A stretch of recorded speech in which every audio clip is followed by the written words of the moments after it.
Hello friends, मैं Jitendra Sharma GS for competition में आपका स्वागत करता हूं। और आज का हमारा सबसे इंपॉर्टेंट टॉपिक है एटमॉस्फेयर, वायुमंडल। अगर आप यूपीएससी या स्टेट पब्लिक सर्विस कमीशन की तैयारी कर रहे हैं तो ये वीडियो आपके लिए बहुत ही महत्वपूर्ण है। अतः इस वीडियो को लास्ट तक जरूर देखें ताकि आपकी एक म्यूचुअल अंडरस्टैंडिंग क्रिएट हो जाए। अगर आप किसी वनडे एग्जामिनेशन की तैयारी कर रहे हैं तो भी यहां से आप एग्जाम में क्वेश्चन पकड़ लेंगे कंफर्म। चलिए फ्रेंड्स, शुरू करते हैं। एटमॉस्फेयर, वायुमंडल। सबसे पहले समझते हैं कि आखिर वायुमंडल कहते किसे हैं। व्हाट इज द एटमॉस्फेयर, वायुमंडल क्या है। ध्यान से पहले इस चित्र को समझिए। अगर हम इस चित्र की बात करें तो ये देख रहे हैं अर्थ, ये अर्थ दिखाई दे रहा है। इस अर्थ के चारों तरफ एक गैसियस थिकनेस है। ये देख रहे हैं गैसियस थिकनेस जो ब्लू कलर से दिया हुआ है। इस अर्थ के चारों तरफ जो स्काई ब्लू से जो ये मैंने शेडो यहां पे दिखाया चित्र में, ये डिफरेंट टाइप के गैसेस हैं। यानी पृथ्वी के चारों तरफ गैसों की परतों को एटमॉस्फेयर कहा जाता है। यानी कि surrounding of the gaseous thickness of the earth, then as I said as gaseous thickness of the earth it is called atmosphere। यानी पृथ्वी के चारों तरफ गैसियस थिकनेस को ही एटमॉस्फेयर कहा जाता है।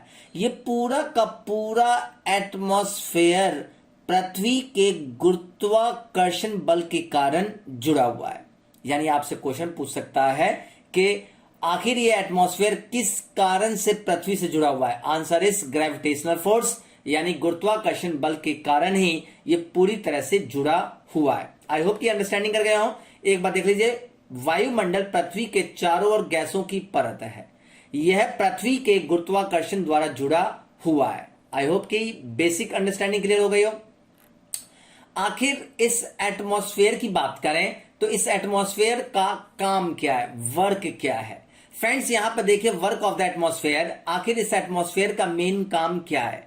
अगर देखा जाए तो सन से जो अल्ट्रा वायलेट रेज निकलती हैं, इन रेज को पूरी तरह से ये गैसेस एब्जॉर्व करती हैं, उसको छानती हैं और छान करके ही पृथ्वी तक भेजती हैं। यानी इस एटमॉस्फेयर का सबसे मेन फंक्शन हो गया कि protect of the ultraviolet rays. यानी देखा जाए तो ये अल्ट्रावायलेट रेज से पृथ्वी को पूरी तरह से प्रोटेक्ट करती हैं। आई होप की अंडरस्टैंडिंग आ गई हो। आगे देखिए, अगर यहां पे हम बात करें कि आखिर ये एटमॉस्फेयर किन किन गैसों से बना है। यहां पे चित्र में देखिए, ध्यान से आपको दिखाई देगा कि चित्र में यहां पे सबसे ज्यादा अगर देखा जाए तो ये इस एटमॉस्फेयर में सबसे ज्यादा नाइट्रोजन गैस है, फिर ऑक्सीजन गैस है, फिर 1% में अदर गैसेस आती हैं। अब इसी को अगर हम बात करें फिर से कंटेंट वाइज तो यह मुख्य रूप से नाइट्रोजन से बना हुआ है। साथ साथ में इसमें भरपूर मात्रा में ऑक्सीजन और छोटी मात्रा में ऑर्गन, कार्बन डाइऑक्साइड, जलवाष्प तथा अन्य गैसें भी होती हैं। आमतौर पर देखा जाए तो वायुमंडल पृथ्वी की सतह से लगभग 1600 किलोमीटर तक फैला हुआ है। हालांकि वायुमंडल के कुल द्रव्यमान का 99% भाग पृथ्वी की सतह से 32 किलोमीटर की ऊंचाई तक ही सीमित है। ये तीन स्टेटमेंट को अच्छी तरह से देख लीजिए। यहां से आपको बार बार क्वेश्चन पूछता है, सबसे ज्यादा पूछता है क्वेश्चन कि पृथ्वी के एटमॉस्फेयर में सबसे ज्यादा गैसेस कौन, तो सीधे आंसर दे दीजिए नाइट्रोजन। दूसरे नंबर पर ऑक्सीजन देखिए अप्रोक्स 21% है। ऑर्गन देखिए यहां पर 0.9% है। जबकि कार्बन डाइऑक्साइड की बात करें तो 3% अप्रोक्स कार्बन डाइऑक्साइड गैस यहां पर दिखाई दे रहा है। आई होप की अंडरस्टैंडिंग आ गई हो। यहां तक मैं थोड़ा सा रिवीजन दे रहा हूं। यानी पृथ्वी के चारों तरफ गैसियस थिकनेस को एटमॉस्फेयर कहते हैं। यह एटमॉस्फेयर ग्रेविटेशनल फोर्स के कारण पृथ्वी से जुड़ा हुआ है। इस एटमॉस्फेयर में सबसे ज्यादा नाइट्रोजन गैस है, उसके बाद ऑक्सीजन, फिर ऑर्गन, फिर कार्बन डाइऑक्साइड जैसी मेजर गैसेस इस एटमॉस्फेयर में पाई जाती हैं। अब यहां पे अगर हम समझना हो कि आखिर वायुमंडल की संरचना क्या है, स्ट्रक्चर ऑफ द एटमॉस्फेयर, कैसा इसका स्ट्रक्चर है, इसको हम लोग थोड़ा सा समझने का प्रयास करते हैं। अगर हम यहां पे बात करें तापमान और घनत्व, तापमान और घनत्व यानी डेंसिटी और टेम्परेचर। डेंसिटी और टेम्परेचर के अनुसार वातावरण को यानी एटमॉस्फेयर को 5 परतों में विभाजित किया जा सकता है। यानी the atmosphere can be divided into 5 layers according to the diversity of temperature and density and they are. यानी कि पूरे के पूरे एटमॉस्फेयर को 5 भागों में बांटा गया है। सबसे पहले आप देखिए ट्रोपोस्फेयर, जिसे क्षोभ मंडल कहते हैं। दूसरा देखिए स्ट्रेटोस्फेयर, समताप मंडल कहते हैं। मीसोस्फेयर, जिसे मध्य मंडल कहते हैं। तीसरा है थर्मोस्फेयर, जिसे ताप मंडल कहते हैं। और पांचवा है एक्सोस्फेयर, जिसे बहिर्मंडल भी कहा जाता है। ये चित्र में स्पष्ट रूप से यहां पर आपको मैंने दिखा दिया, जिससे आपकी म्यूचुअल अंडरस्टैंडिंग हो जाए। अगर हम यहाँ पे ट्रोपोस्फेयर की बात करें, देखिए 12 से 18 किलोमीटर थिकनेस वाला पार्ट ट्रोपोस्फेयर है। यहाँ 18 से 50 किलोमीटर थिकनेस वाला पार्ट स्ट्रेटोस्फेयर है। 50 से 80 किलोमीटर वाला पार्ट मीसोस्फेयर है। 80 से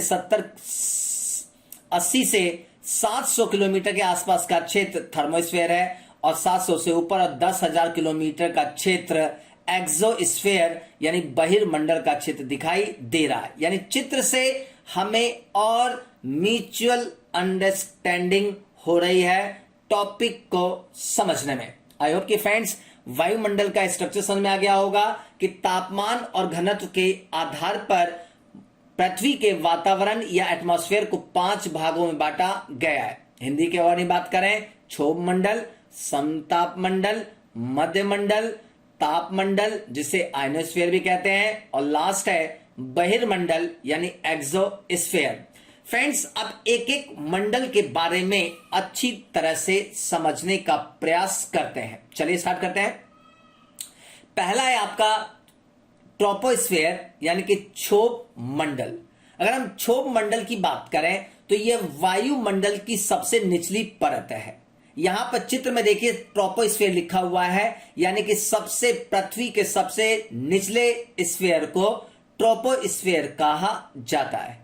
अगर हम इसकी ऊंचाई की बात करें तो इक्वेटर पर इसकी ऊंचाई 18 किलोमीटर के आसपास है, जबकि पोलर ध्रुवों पर इसकी ऊंचाई 8 किलोमीटर के आसपास होती है। अगर हम बात करें ट्रोपोस्फेयर की मोटाई भूमध्य रेखा पर सबसे बड़ी होती है, यानी कि इक्वेटर लाइन पर ट्रोपोस्फेयर का जो डिस्टेंस होता है वो सबसे ज्यादा होता है। आखिर क्यों?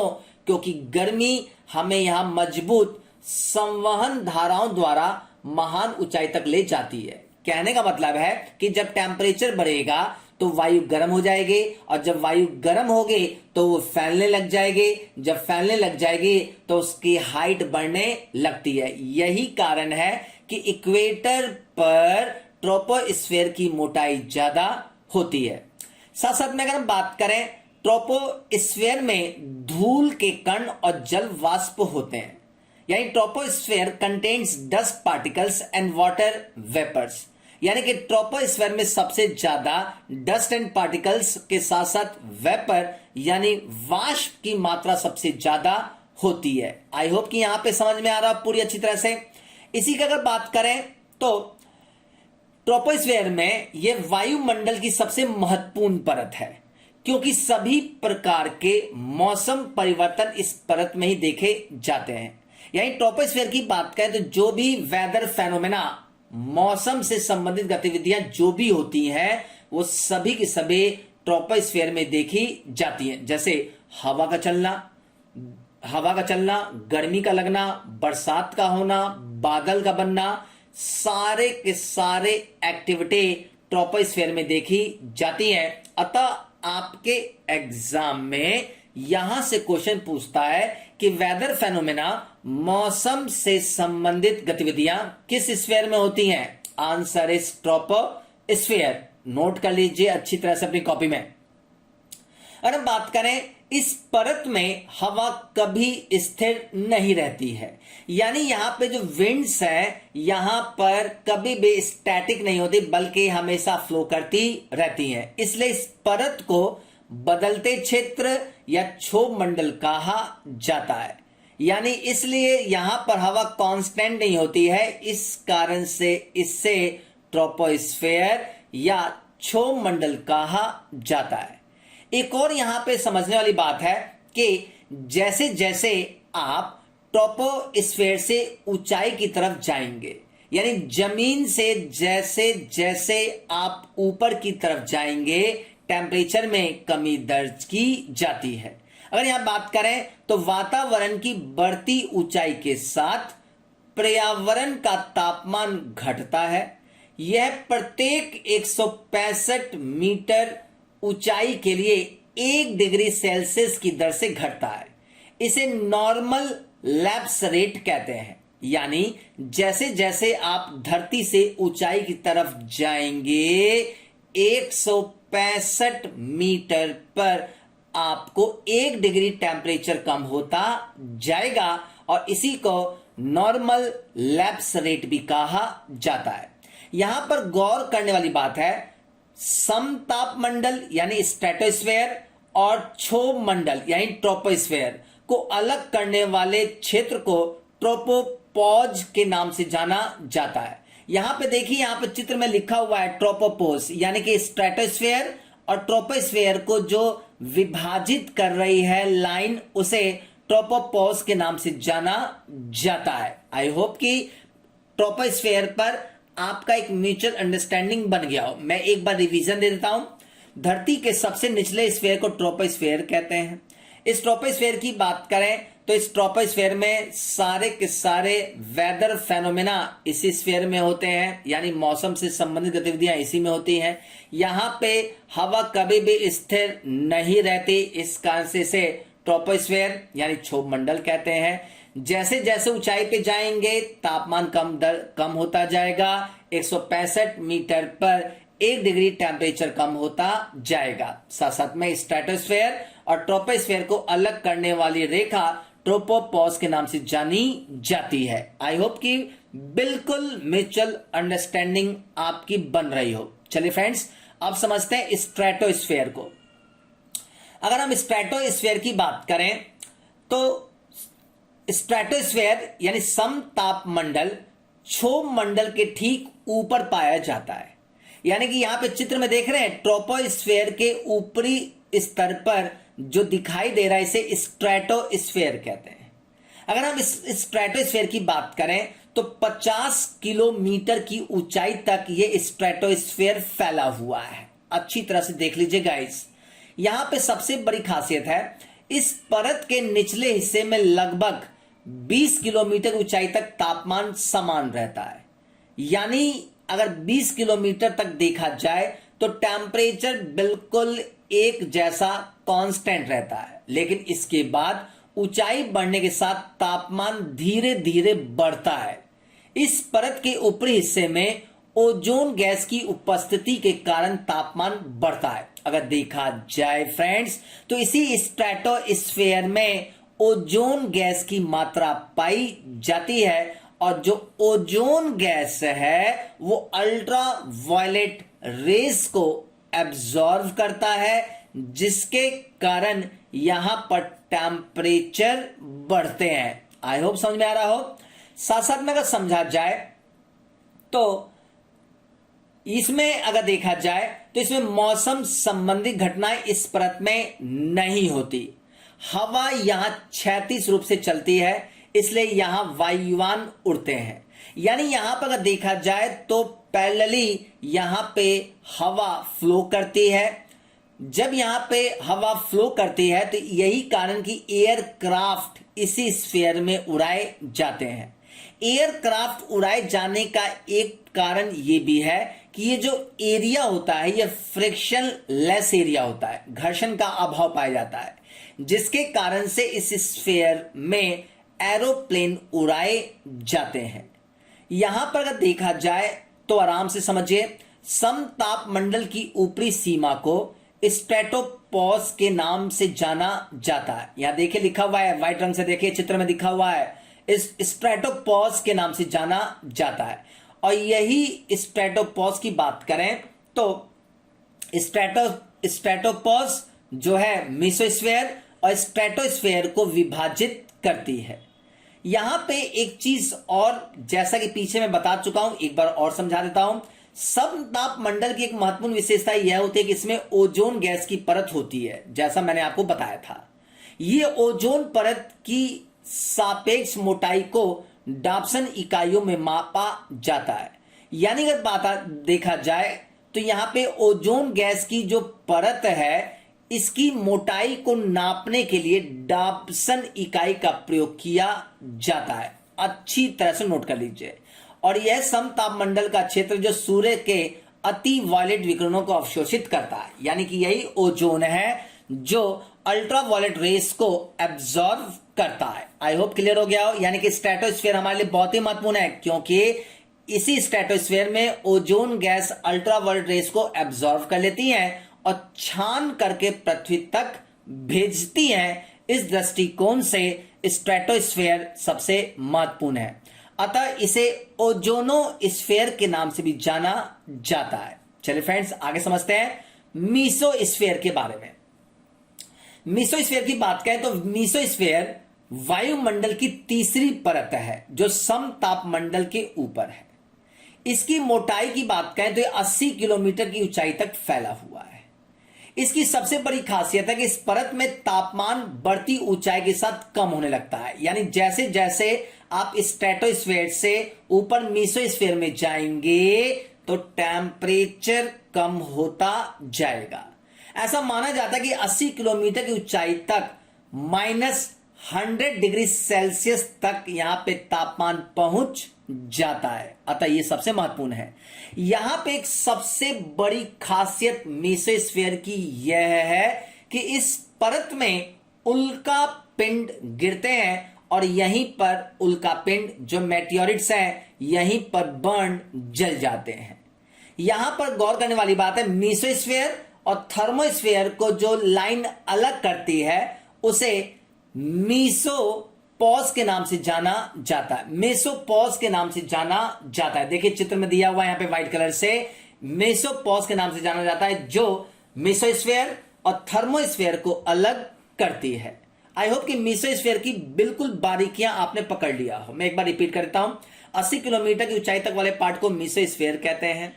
यहां पे टेम्परेचर बहुत तेजी के साथ गिरते हैं और -100 डिग्री तक टेम्परेचर यहां पे पहुंच जाता है। यही स्फीयर है जहां पर उल्कापिंड मेटियोरिट्स बर्न होते हैं, जबकि थर्मोस्फेयर और मेसोस्फेयर को अलग करने वाली लाइन मेसोपॉज के नाम से जानी जाती है। आई होप पूरी तरह से अंडरस्टैंडिंग बन गई हो। आगे देखिए, अगला समझते हैं थर्मोस्फेयर। बहुत ही महत्वपूर्ण है थर्मोस्फेयर। थोड़ा सा लंबा कंटेंट है, ध्यान समझिए, लास्ट तक जरूर देखें तभी समझ में आएगा। अगर हम थर्मोस्फेयर की बात करें तो थर्मोस्फेयर को तापमंडल या आयनोस्फेयर भी कहा जाता है। अगर हम बात करें तो 80 से 640 किलोमीटर के बीच इसकी मोटाई है। इसमें विद्युत आवेशित कण होते हैं जिन्हें आयन के रूप में जाना जाता है और इसलिए इसे आयन मंडल के रूप में जाना जाता है। नोट कर लीजिए, इसमें जो इलेक्ट्रिकली चार्ज पार्टिकल्स होते हैं जिसके कारण से इसे आयनोस्फीयर भी कहा जाता है। अगर इसकी खासियत की बात करें, पृथ्वी से प्रसारित रेडियो तरंगे इस परत द्वारा पृथ्वी पर वापस परावर्तित होती हैं और इसके कारण रेडियो प्रसारण संभव हो पाया है। यहां पर देखिए, radio waves transmitted from the earth are reflected back to the earth by this layer and due to this radio broadcasting has become possible. अतः रेडियो प्रसारण के दृष्टिकोण से सबसे महत्वपूर्ण स्फीयर थर्मोस्फीयर है। इसकी सबसे बड़ी खासियत होती है यहां का तापमान ऊंचाई के साथ बढ़ने लगता है। नोट कर लीजिए, यानी थर्मोस्फीयर में जैसे जैसे ऊंचाई पे जाएंगे तापमान में धीरे धीरे फिर से वृद्धि देखी जाती है। और अगर इसकी विशेषताओं की बात करें तो ध्यान समझिए, इस परत में सभी रेडियो तरंगे परावर्तित होती हैं। रेडियो प्रसारण में इस परत में सभी रेडियो तरंगे परावर्तित होती हैं। इन तरंगों में सबसे महत्वपूर्ण पहला है डी लेयर्स, जो 80 से 96 किलोमीटर के बीच है। डी का विस्तार 80 से 96 किलोमीटर तक है। यह पार्ट दीर्घ रेडियो तरंगों का प्रवर्तित करती है, यानी कि reflect singles of low frequency and absorbs the medium and high frequency. English में समझना ज्यादा बेटर है कि ये डी लेयर्स का जो डायमेंशन वो 80 से यानी 80 से 96 किलोमीटर तक है, जबकि ये low frequency and absorb of medium high frequency के दृष्टिकोण से सबसे महत्वपूर्ण है। आगे देखिए ई लेयर्स। ई लेयर्स को बात करें तो ई लेयर्स में सबसे महत्वपूर्ण है कि reflects medium high frequency radio waves to earth, यानी ई परत मध्यम रेडियो तरंगों और दीर्घ रेडियो तरंगों को परावर्तित करती है। नोट करते जाइए। तीसरा लेके देखिए लेयर है आपका एफ लेयर। एफ लेयर की बात करें तो F layer useful for long distance radio transmission, reflects medium high frequency radio waves to the earth, यानी एफ कह रहा है कि एफ परत लघु रेडियो तरंगों और दीर्घ रेडियो तरंगों को परावर्तित करते हैं। इस परत को एफ लिटन परत भी कहा जाता है। नोट कर लीजिए अच्छी तरह से। सबसे देखिए लास्ट में है जी layers. G layers extend 400 kilometer till then. This layer originates from the reaction of nitrogen atoms and ultraviolet photons. यानी G परत का विस्तार 400 किलोमीटर तक है और इस परत की उत्पत्ति नाइट्रोजन के परमाणुओं व पैराबैंगनी फोटोन्स की प्रतिक्रिया से उत्पन्न होती है। यानी यहां पे 4 लेयर्स देखे जाते हैं थर्मोस्फेयर में। पहला डी लेयर्स, ई लेयर्स, एफ लेयर्स और जी लेयर्स, जिसमें रेडियो प्रसारण के दृष्टिकोण से यह सबसे महत्वपूर्ण माना जाता है। सबसे लास्ट है एक्सोस्फीयर, बहिर्मंडल। एक्सोस्फीयर की बात करें तो वायुमंडल का सबसे ऊपरी परत एक्सोस्फीयर कहलाता है। यहां पे गुरुत्वाकर्षण बल की कमी के कारण गैसें इस क्षेत्र में बहुत विरल होती हैं, इसलिए यहां हवा का घनत्व बहुत ही कम होता है। साथ साथ में एक्सोस्फीयर की सबसे बड़ी खासियत है कि यही एक्सोस्फीयर है जहां पर हमारे सैटेलाइट्स, धरती से छोड़े गए सारे के सारे सैटेलाइट इसे एक्सोस्फीयर में सेट किए जाते हैं। आई होप फ्रेंड्स मेरे द्वारा जो एटमॉस्फेयर पढ़ाया गया है उसके कंटेंट आपको समझ में आए हो। कंटेंट के दृष्टिकोण से बहुत ही महत्वपूर्ण मैंने कंटेंट इसमें डाला है, एक भी डायमेंशन को मैंने छोड़ा नहीं है। फ्रेंड्स अगर आपको हमारा वीडियो पसंद आ रहा है तो लाइक जरूर करें, शेयर जरूर करें और अगर आप न्यू कमर्स हैं तो बेल आइकन जरूर दबा लीजिए और चैनल को सब्सक्राइब जरूर करें ताकि आपके पास नोटिफिकेशन पहुंचता रहे मेरे कंटेंट का। Thank you and take care.